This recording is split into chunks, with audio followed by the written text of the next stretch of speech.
A'udzubillahi minasyaitonirrajim. Bismillahirrahmanirrahim. Assalamualaikum warahmatullahi wabarakatuh. Waalaikumsalam warahmatullahi wabarakatuh. Alhamdulillahirabbil alamin. Alladzi anzala 'ala 'abdihil kitab wa la yaj'al lahu 'iwaja. Asyhadu an la ilaha illallah wahdahu la syarika lah wa asyhadu anna Muhammadan 'abduhu wa rasuluh la nabiyya ba'da. Allahumma shalli 'ala Muhammad wa 'ala ali Muhammad. Baik, Bapak-bapak, ibu-ibu, tokoh masyarakat, pengurus masjid yang kami hormati, kemudian anak-anak yang kami sayangi. Alhamdulillah kembali kita perbaharui rasa syukur kita. Mari sama-sama senantiasa kita bersyukur kepada Allah Subhanahu wa taala. Ya, alhamdulillah sampai malam ke-13 hari ini, Pak Ibu, kita masih diberikan nikmat yang paling besar, terutama adalah nikmat kehidupan dan keimanan kita. Sehingga malam hari ini Allah masih gerakkan hati kita, Allah gerakkan langkah kaki kita untuk mendirikan malam-malam Ramadan. Ya, mudah-mudahan niat kita untuk beribadah hendaknya diterima oleh Allah Subhanahu wa taala. Kemudian rasa syukur itu hendaklah senantiasa juga selalu kita tunjukkan dan aplikasikan. Kalau lihat tadi, alhamdulillah untuk jemaah Masjid Darul Muttaqin ini rasa syukurnya masih besar kayaknya. Bukti tadi dapat 1 juta, luar biasa. Ya, mudah-mudahan menjelang akhir nanti lebih besar lagi tentunya ya Pak Bu ya. Nah, THR cair ya. Nah, insyaallah nanti menjelang akhir Ramadan lebih besar itu Pak. Jangan pikir hatinya. Baik. Kemudian salam salam sama-sama kita hadirkan kepada Nabi Muhammad sallallahu alaihi wasallam bil kalimah Allahumma sholli ala Muhammad wa ala ali Muhammad. Assalamualaikum ya Rasulullah, assalamualaikum ya Habibullah. Barang siapa yang senantiasa bersalawat kepada Nabi Muhammad SAW, seolah akan mendapatkan syafaat nantinya ketika di yaumil akhir kelak. Maka ketika di yaumil akhir nanti tidak ada lagi yang bisa membantu kita selain amal ibadah kita. Salah satunya apa? Ibadah yang paling mudah ini, salawat kepada Nabi Muhammad SAW. Baik Bapak Ibu jemaah Darul Muttaqin rahimakumullah dan adik-adik yang mencatat. Izinkanlah pada malam hari ini kami ingin menyampaikan tema yang diberikan oleh IKA di Kota Pekanbaru, yaitu tentang orientasi sebagai seorang mukmin, orientasi hidup seorang mukmin. Nah, kalau kita bicara orientasi, sebenarnya orientasi artinya kan apa? Tujuan. Berarti kalau orientasi hidup seorang mukmin adalah tujuan hidup seorang mukmin. Nah, kalau kita bicara tujuan hidup seorang mukmin, seorang manusia, untuk menyadarinya yang pertama apa? Pertama kita harus sadar dari mana penciptaan kita, dari mana asal penciptaan manusia. Dikatakan oleh Allah Subhanahu wa taala, "Walaqad khalaqnal insana min sulalatin min tin." Dan kami jadikan manusia, kami ciptakan manusia itu dari mana? Dari saripati tanah. Summa ja'alna nutfatan fi qararin makin. Kemudian saripati tadi dijadikan air mani dan itu diletakkan di tempat yang kokoh. Di mana tempat yang kokoh itu adalah rahim ibu-ibu kita. Kemudian apa? Tsumma khalaqna nutfatan 'alaqah. Kemudian kami jadikan yang air mani tadi menjadi sesuatu yang melekat. Nah, ini adalah kalau bahasa biologinya zigot. Jadi ketika pertemuan antara sel telur dan sel sperma dari laki-laki, maka dia akan menjadi zigot. Nah, kemudian saya orang biologi, jadi insyaallah kita mix ya antara kaji keislaman dan sains. Nah, kemudian dijadikan apa lagi? Summa khalaqna 'alaqatan mudghah. Kemudian kami jadikan alaqah tadi, sesuatu yang melekat tadi, menjadi apa? Menjadi segumpal daging. Summa khalaqna mudghatan summa khalaqna mudghatan izoma. Kemudian kami jadikan daging yang melekat tadi itu adalah tulang, menjadi sebuah tulang. Fakaushawna izoma lahma. Kemudian tulang itu dibungkus lagi dengan daging. Maka jadilah dia menjadi embrio, menjadi janin yang nantinya akan keluar menjadi seorang bayi yang menjadi manusia. Nah, Bapak Ibu rahimakumullah, dalam Al-Qur'an tadi jelas disampaikan oleh Allah bahwa adanya manusia, adanya kita ini adalah karena diciptakan. Manusia kita hadir di dunia ini bukan karena suatu kebetulan, bukan karena evolusi, bukan karena ketidaksengajaan, tapi apa? Karena diciptakan. Nah, kalau sekarang kan banyak di sains itu berperang antara kaum materialis sama kaum katakanlah kaum agamis ya, yang masih menganggap adanya Tuhan. Kalau orang materialis bilang apa? yang terjadi di dunia ini tuh pure, terjadi begitu saja, sengaja, tidak disengaja. Artinya terjadi secara alami. Dengan kata lain, mereka mengesampingkan adanya pengaruh Sang Pencipta. Nah, ini pahamnya orang materialis dan orang ateis, Bapak Ibu. Maka kita sebagai orang mukmin, orang Islam mempercayai adanya Allah Subhanahu wa taala, kita yakini dulu bahwa penciptaan kita manusia di muka bumi ini adalah karena kehendak oleh Allah Subhanahu wa taala. Prosesnya seperti tadi. Di Al-Qur'an jelas dan secara sains itu juga sudah dibuktikan. Bagaimana zigot itu atau bakal calon bayi itu membelah dan akhirnya menjadi bayi, menjadi kita di dunia. Nah, artinya apa? Ketika kita menyadari bahwa kita ini diciptakan, kalau menciptakan tentu ada tujuan, ya kan? Ibu-ibu membuat kue di rumah, tujuannya untuk apa? Untuk makan di hari raya misalnya, atau untuk cemilan ngumpul sama keluarga. Nah, begitu juga kita manusia diciptakan oleh Allah juga punya tujuan, Maka setidaknya ada beberapa hal yang menjadi tujuan kita, yang menjadi orientasi kita sebagai seorang manusia yang hendaknya beriman kepada Allah. Yang pertama, jelas Allah katakan dalam Al-Quran, wa ma khalaqatul jinna wal insa illa liya'budun. Nah, ini yang pertama Pak Ibu, yang harus kita ingat sekali lagi bahwa apa? Tujuan utama kita ada di dunia, tujuan utama kita diciptakan oleh Allah Subhanahu wa taala adalah untuk liya'budun, untuk beribadah kepada Allah. Ibadah kepada Allah. Nah, inilah tujuan utama kita. Maka tak kala ketika ada manusia, ada orang yang begitu enaknya dengan terpesona dengan dunia sehingga meninggalkan ibadah dia, meninggalkan kecintaan dia kepada Allah, maka otomatis sudah menghilanglah tujuannya, orientasinya hidup di dunia ini. Maka bisa dikatakan dia hidup tidak ada tujuan. Orang-orang yang besar itu dia bisa suksesnya bisa besar karena apa? Ada tujuan yang ingin dicapai. Nah, kita kalau ingin sukses, tujuan yang ingin kita capai apa? Tentunya adalah surga Allah Subhanahu wa taala. Maka cara yang pertama tentunya untuk senantiasa beribadah kepada Allah Subhanahu wa taala. Nah, Bapak Ibu, ibadah yang dimaksud di sini tidak hanya ibadah kita secara lahiriah kepada Allah Subhanahu wa taala, salat, zakat, puasa, haji, tidak hanya ibadah wajib.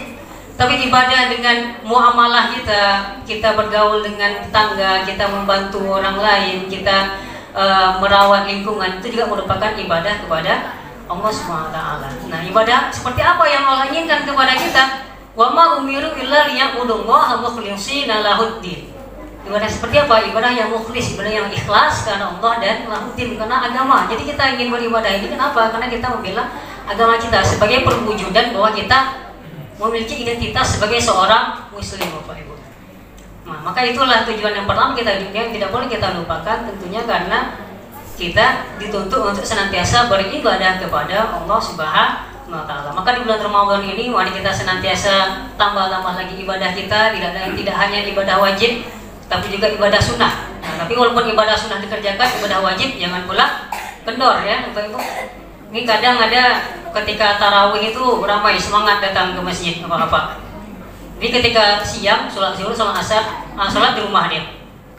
Nah, ini kan agak timpang salah. Kenapa? Sholat zuhur, sholat asar itu kan sholat ibadah wajib, sholat wajib. Kalau sementara tarawih, witir itu sunnah. Tapi ini harus kita lakukan di bulan Ramadan. Maksudnya apa, Bapak Ibu? Walaupun kita senantiasa mengerjakan ibadah sunnah ini, tentang ibadah sunnah, ibadah wajib jangan sampai turun kualitasnya. Jangan sampai karena cuaca panas ada kesibukan sehingga meninggalkan sholat kita di masjid Allah Subhanahu wa taala ini. Maka senantiasa kita perbaiki lagi, masih ada kesempatan di bulan Ramadan kurang lebih setengah ya 15 lebih hari lagi ya, sekitar 17 kalau puasanya 30. Nah, senantiasa kita tambah lagi, perbaiki lagi ibadah kita. Nah, kemudian tujuan yang kedua dikatakan Allah dalam Al-Quran untuk apa diciptakan manusia di bumi itu adalah menjadi perwakilan Allah Subhanahu wa taala, menjadi khalifah. Wa idz qala rabbuka lil malaikati inni ja'ilun fil ardi khalifah, kata Allah. Dan akan aku jadikan Allah bertanya pada malaikat, aku akan menjadikan di bumi ini sebagai khalifah. Siapa khalifah? Kita manusia. Nah, sebagai khalifah apa tugas kita? Sebagai wakil Allah, sebagai pimpinan Allah di muka bumi, maka sudah menjadi tanggung jawab kita untuk apa? Menjaga apa yang Allah ciptakan di bumi. Ini menjadi tanggung jawab kita, Bapak Ibu. Artinya apa? Tanggung jawab terhadap lingkungan, terhadap apa-apa yang mensupport kesejahteraan kita, mensupport ibadah kita. Itu juga menjadi tujuan kita ada di dunia. Kenapa di dalam Al-Quran yang Allah katakan zuharul fasad fil bahri wal ard, kata Allah. telah terdampak kerusakan itu, telah nyata kerusakan di bumi dan di tanah dan di laut. Karena apa? Karena ketamakan manusia. Jadi maknanya sebagai khalifah kita, tujuan hidup di muka bumi Allah itu adalah untuk menata bumi Allah ini, menata makhluk-makhluk yang menjadi bawahan kita, agar apa? Semakin mendekatkan diri kita kepada Allah, meningkatkan kesejahteraan, otomatis meningkatkan keimanan kita kepada Allah Subhanahu wa taala. Untuk itulah kita dibekali dengan akal. Tapi kadang-kala akal ini juga menjadi dua sisi pedang gitu ya, pedang bermata dua. Karena saking akalnya, saking menurunkan nafsunya, berakal ya, semua bisa katakanlah dibelok-belokkan, katakan seperti itu.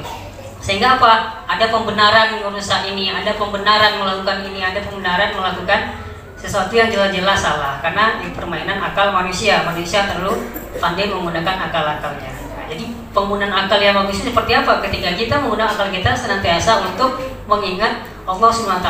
Jadi silakan manfaatkan apa-apa yang ada di sekitar kita, di apa yang kita punya, tanah, ladang, semua harta yang kita punya. Untuk apa? Untuk senantiasa mendekatkan diri, untuk senantiasa beribadah kepada Allah tadi Bapak dan Ibu. Itu yang kedua. Kemudian yang ketiga, orientasi atau tujuan makhluk Allah, tujuan manusia di muka bumi adalah untuk apa? Untuk bersosial, untuk saling kenal mengenal, untuk meneruskan ajaran Islam kepada generasi-generasi berikutnya. Artinya apa? Kita hidup di dunia dalam tataran bersosialisasi untuk menguatkan komunitas kita, menguatkan kelompok kita untuk selamat di dunia, insya Allah masuk ke surganya Allah Subhanahu wa taala. Kata Allah, ya ayyuhan nas inna khalaqnakum min dzakari wa untha wa ja'alnakum syu'uban illa lita'arafu. Kami manusia, kami ciptakan kamu dari laki-laki dan perempuan dan jadikan bersuku-suku dan berbangsa-bangsa untuk apa? Agar saling mengenal. Ya, artinya apa? Kita dituntut untuk mempunyai jiwa sosial yang kuat di dunia. Nah, artinya apa? Jangan selamat sendiri, ya, jangan ibadah sendiri. Ajak yang lain, ajak tetangga, ingatkan rekan-rekan yang salah, saling menasihati dalam kebenaran dan juga kesabaran. Maka insya Allah apa yang menjadi orientasi kita, terutama dalam beribadah kepada Allah, tidak hanya kita sendiri yang merasakan Bapak Ibu, tapi juga lingkungan kita, juga keluarga kita, juga orang-orang di sekitar kita. Ya ayyuhalladzina amanu qu anfusakum wa ahlikum naro, kata Allah, jagalah dirimu dan keluargamu dari api neraka. Artinya apa? Jangan hanya selamatkan diri kita. Sudah tanggung jawab kita untuk melihat apa yang terjadi di lingkungan kita sebagai perwakilan Allah di bumi, sebagai khalifah Allah di muka bumi, sebagai makhluk sosial. Nah, maka menjadi tanggung jawab kita agar senantiasa untuk saling mengingatkan, saling menasihati saudara-saudara kita. Nah, Bapak Ibu rahimahumullah, bagaimana dengan cara menggapai, mewujudkan tujuan yang Allah berikan, Allah tuntut kepada kita untuk hidup di dunia ini tadi? Maka salah satu caranya dengan meningkatkan ketakwaan kita kepada Allah SWT. Maka Ramadan ini diciptakan oleh Allah sebagaimana disampaikan dalam Al-Baqarah itu untuk apa? La'allakum tattaqun, itu gunanya untuk kita meningkatkan ketakwaan supaya apa? Kita sadar akan tujuan hidup kita di bumi Allah Subhanahu wa taala. Maka dari itu mari kita senantiasa perkuat keimanan, ketakwaan, ya, karena dengan ketakwaan kata Allah bukakan semua masalahnya. Ya, jadi kalau Bapak Ibu ada masalah, kehidupan, masalah yang lain-lain, tinggal dekatkan diri kepada Allah, takwa dan beribadah kepada Allah. Wa may yattaqillahu lahu makhraja wa yarzuqhu min haitsu la yahtasib. Barang siapa yang bertakwa kepada Allah, maka Allah akan selesaikan semua masalahnya dan Allah berikan dia rezeki yang tidak disangka-sangka. Tidak disangka-sangka. Kalau di bulan Ramadan ini kan begitu banyak rezeki yang tidak disangka-sangka.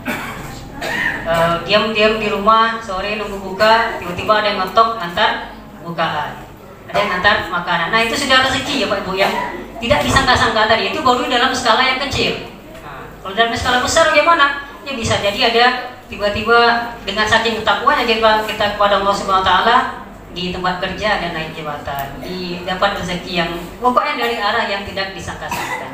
Maka dari itu, untuk mewujudkan orientasi kita, apa tujuan kita, menyadari tujuan kita diciptakan, tujuan kita hidup di muka bumi Allah Subhanahu wa taala ini, hendaklah kita senantiasa mendekatkan diri kepada Allah dengan senantiasa beribadah kepadanya, terutama yang wajib dan juga ditambah dengan yang sunnah. Maka insya Allah kita sadar akan tujuan kita sadar kita di dunia ini tidak lama, ya, hanya sementara. Kata Rasulullah SAW itu, beribadahlah engkau seolah-olah engkau akan mati besok, dan kejarlah dunia atau bekerjalah seolah-olah akan hidup selamanya. Artinya apa? Silakan bisa imbangi, tapi orientasi utama adalah ibadah. Adapun dunia, kerjaan apapun yang kita lakukan di dunia adalah untuk mendukung ibadah kita tadi, untuk memperkuat ibadah kita tadi. Karena kalau dalam keadaan susah dengan apa-apa, otomatis kan ibadah juga berpengaruh. Tidak ada misalnya sarung untuk masjid atau sejadah untuk sholat, dan itu otomatis berpengaruh. Maka kita juga dituntut untuk mensejahterakan diri kita dengan tujuan apa? Untuk mendukung ibadah kita kepada Allah Subhanahu wa taala. Wallahu a'lam bishawab. Ibu, mudah-mudahan ada manfaatnya. Kini itu bisa saya sampaikan. Yang benar datang dari Allah Subhanahu wa taala dan yang salah datang dari pribadi saya sendiri. Mohon maaf kepada Bapak Ibu dan mohon ampun kepada Allah Subhanahu wa taala. Saya kiri, wallahu muwaffiq ila aqwamit thoriq, wa billahi taufiq hidayah. Assalamualaikum warahmatullahi wabarakatuh.